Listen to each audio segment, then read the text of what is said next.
మెడ్ plus లో అదే medicine అదే క్వాలిటీ. మార్కెటింగ్, డిస్ట్రిబ్యూషన్, ఇంకోటి అంటూ వీళ్ళకి అదనపు ఛార్జీలు ఉండవు. అందువల్లే 50 to 80% డిస్కౌంట్ లో మనకు అందిస్తున్నారు.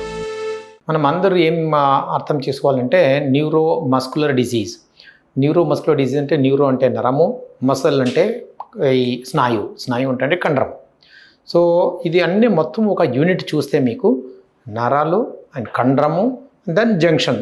ఎందుకంటే నరాలు పోయి కండరం మీద కూర్చుంటే ఆ మసల్ పనిచేస్తుంది, కండరం పనిచేస్తుంది. సో ఈ జంక్షను, నరాలు, కండరాలు, ఈ మూడుది వ్యాధి ఏమంటారో మనం న్యూరో మస్కులర్ డిజార్డర్స్ అంటారు.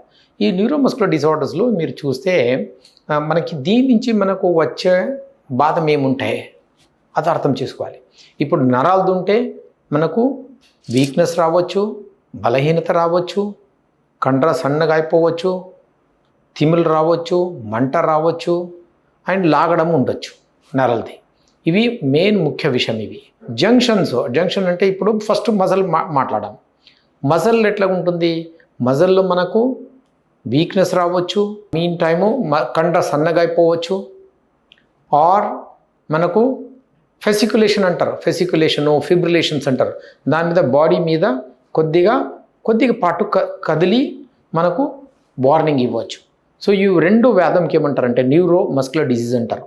దీని జంక్షన్ ఇంకొకటి అన్నాను నేను. ఆ జంక్షన్లో ఎట్లా ఉంటుంది? మనకు జంక్షన్లు నరాలు వచ్చే మనకు ఆ మెసేజ్ ఏముంటుందో కండకు పోయి తలపాలి. ఆ తలుపానికి మధ్య జంక్షన్ ఏముంటుందో, జంక్షన్లో ఒక కెమికల్ ఉంటుంది, అసిటైల్ కొలిన్ అంటారు.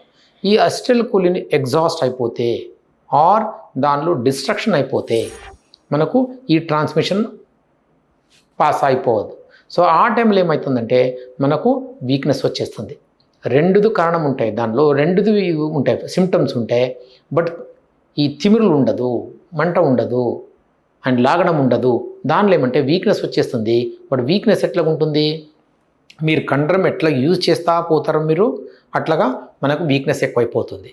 ఎట్ రెస్ట్, ఇనిషియల్ రెస్ట్ ఏం తీసుకుంటారో అప్పుడు వీక్నెస్ ఉండదు.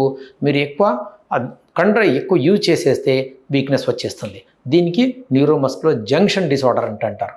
సో దీనిలో ఎట్లా ఉంటాయంటే ఇప్పుడు చూస్తే మీరు ఫస్ట్ మసల్ డిసీజ్ తీసుకోవాలి. మసల్ డిసీజ్లో కండర వ్యాధి. ఈ కండర వ్యాధులు ఎట్లా ఉంటాయి? కొద్దిగా జెనెటిక్ ఉంటాయి, అంటే మన ఫ్యామిలీలో జరుగుతూ ఉంటే. ఇంకో కొద్దిగా ఎక్వైర్డ్ అంటారు. ఎక్వైర్డ్ అంటే మనకు వచ్చేది. దానిలో థైరాయిడ్ ఉండొచ్చు, యాసిడ్ మార్టేజ్ ఉండొచ్చు, స్టోరేజ్ డిసార్డర్ ఉండొచ్చు, మనము ఇన్ఫ్లమేటరీ డిసార్డర్ ఉండొచ్చు. ఇన్ఫ్లమేటరీ డిసార్డర్ అంటే మనకు మన ఇమ్యూన్ సిస్టమ్ ఏముంటుందో ఇమ్యూన్ సిస్టమ్ ట్రిగర్ అయిపోయి మనకే అటాక్ చేసేసి కండర వీక్నెస్ రావచ్చు. దానికి ఇన్ఫ్లమేటరీ డిసార్డర్స్ అంటారు. ఇంకా కొద్దిగా జెనెటిక్ ఉంటాయి. జెనెటిక్లో ఎట్లాగా dystrophinopathies, limb girdle muscle disease, or మనకు ఇంకా కొద్దిగా ఉంటాయి జెనెటిక్ డిసార్డర్స్లో. ఇవన్నీ వచ్చేస్తాయి. ఈ జెనెటిక్ డిసార్డర్స్లో మనకు వచ్చే వ్యాధం ఏముంటుందో మనకు అన్నీ సేమే. మనకి వీక్నెస్ ఎట్లా ఉంటుంది?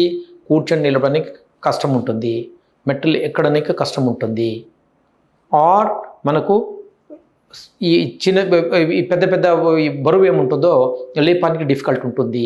ఆ బరువు మన పైన నుంచి బరువు కింద తీసుకోవడానికి ప్రాబ్లం ఉంటుంది మనకు. ఇవన్నీ సిమ్టమ్స్ మనకు నరలు రావచ్చు, కండరలు రావచ్చు, జంక్షన్లు రావచ్చు. బట్ దీనికి మనకు క్లినికలీ డిఫరెన్షియేట్ చేసేసి మనకు దాని ప్రకారమే టెస్ట్ చేసి ట్రీట్మెంట్ చేయడము. And most of the disorders, ఇవన్నీ డిసార్డర్స్ మనకు ఇంప్రూవ్మెంట్ వచ్చేది చాలా చాలా మట్టికి మనకు ఈ ట్రీట్మెంట్ ఉంటుంది దీనిలో కూడా.